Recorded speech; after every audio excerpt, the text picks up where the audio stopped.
do you think the federal government should handle illegal immigration? Another hot button issue.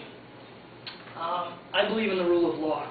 If you go back to when I mentioned the ourpromisetoamerica.org thing that we created last January, if we have laws in this country, they have to be obeyed. It's not politically popular. Everybody wants to try to dance around the issue, what we should do. I think we need to create a path for more people to get into this country legally.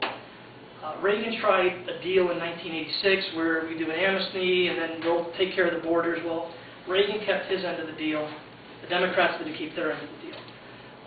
So what I think we need to do is we need to reward the people who have waited in line and done the right thing over rewarding the people who broke the laws and came in. There's a lot of ideas on how, on what to do.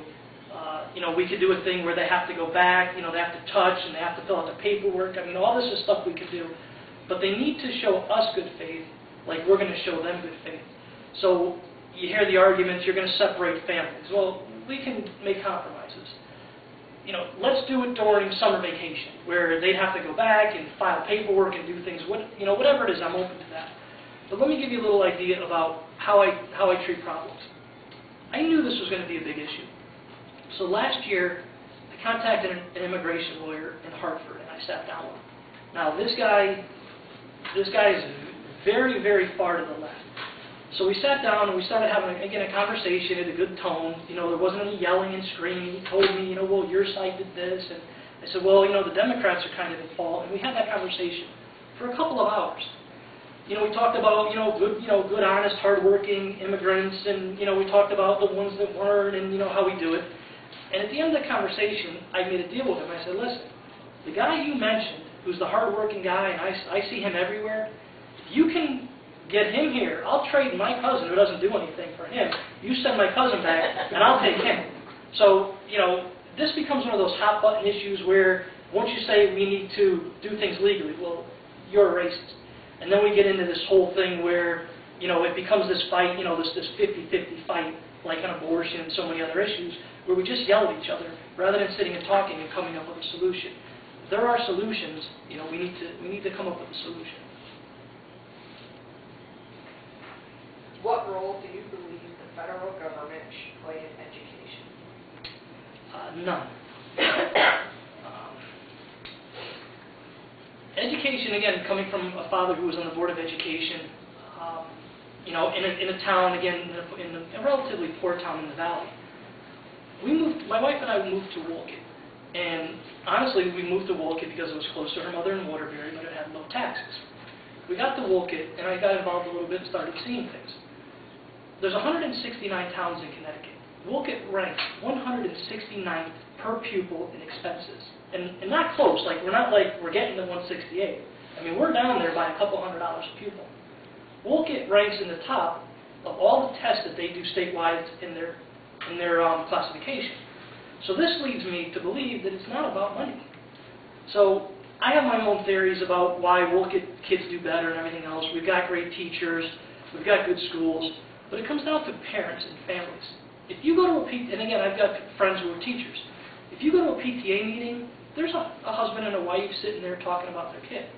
In the valley, I've got friends, and it's a lot harder. I mean, they're worried about giving the kids food rather than teaching the kids, reading, writing, and arithmetic. So it all comes from the family. I mean, we could pour money after money after money if people aren't working with the kids. So I think Wolcott is a perfect example that money doesn't equate to better education, and it should be left, to the parents and the teachers and the PTAs and the Board of Eds on a town-by-town basis. Okay, I'd like a follow-up on that. What do you think about the No Child Left Behind Act, and also what about teachers' unions? No Child Left Behind falls into that category of good in theory, bad in actual results. I haven't got too deep into exactly what it was and the tests. A friend of mine's a teacher in Milford, and I trust her. She, I wouldn't say she's conservative, liberal. She's somebody just kind of in the middle, and she tells me it just doesn't work. We end up teaching to the tests, and I mean, at that point, you get a kid who knows it's CB, AA, CC, rather than actually learning something and be able to, think on his own and everything else. So, as far as the teachers' unions, very, very tough to break. I watched the budget hearing in Wolcott last year, and it's amazing how they flood those meetings with the teachers and the parents. You know, it's for the kids, it's for the kids.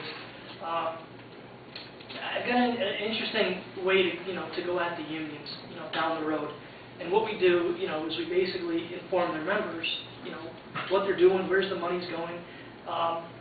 Would you be willing to take an X% increase, without the unions? I mean, the unions had their purpose years and years ago, but I think we've got enough laws and everything else on the books now to take care of a lot of the stuff that the unions came into existence to start. So, I mean, I'm not against unions. I got a lot of friends in unions. I'll get a lot of grief when they see the video, but I just don't know if their purpose now is what their purpose was when unions started. What is your stance on congressional term limits? Great question. A little bit in the opening, I had addressed it. We need turnover in government, and what we're seeing currently with okay, well, I'm running for Senate, no, I'm going to run for Attorney General, no, I think I'm going to run for Secretary of State, is exactly the reason. And I'm for term limits. I went on the record early in November saying that I'm not just going to say I'm for term limits like the contract with America, but I'm going to say this is what I'm serving. What again, pushing the issue, I was able to get every other candidate in this race to go on the record with exactly how many years they're going to serve. So in our district, we don't all agree on the number, but we're all self-term limiting on ourselves.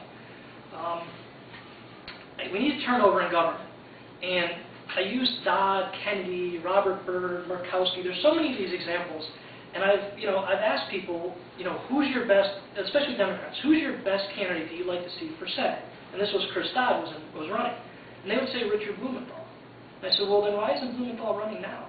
Well, he's got to wait his turn. When is that? I mean, if he's the best guy, why isn't he running now? So we start to see where these guys are just sitting there waiting, and as soon as somebody else steps out, they step in. So we need the turnover, not just somebody waiting for the next office to come up. And our whole campaign's been against that.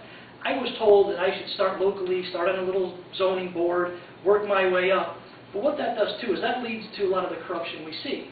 Because once you get in that good old boys network and everybody's well, if you do this, we'll do this, it tends to corrupt the whole system. Wow, does that work with this question? What constitutes an appropriate earmark request? I don't like the word earmark, because what it implies is, again, dropping different amounts of money into the bill depending on who you know or what commission you're on. We talked a little bit about earmarks before we started. And just the sheer number of these things that are put in there. I don't think they're merit-based. I think it's just, well, we got a political contributor, we've got a big voting block in Meriden. So, it's taking more money from us, putting it into, and that's, again, let's assume that the money exists and we're not borrowing it. But it's taking money from everybody, putting it into a pool, and then sending it back out depending who's got better connections, who needs to get elected, who's got a friend who's helping the DNC, the RNC. And I just do not believe in earmarks. I think we should, fund things that we need. But if we can reduce the earmarks, it then, lowers, what we owe other governments. And, we just don't need to play the game of the earmarks.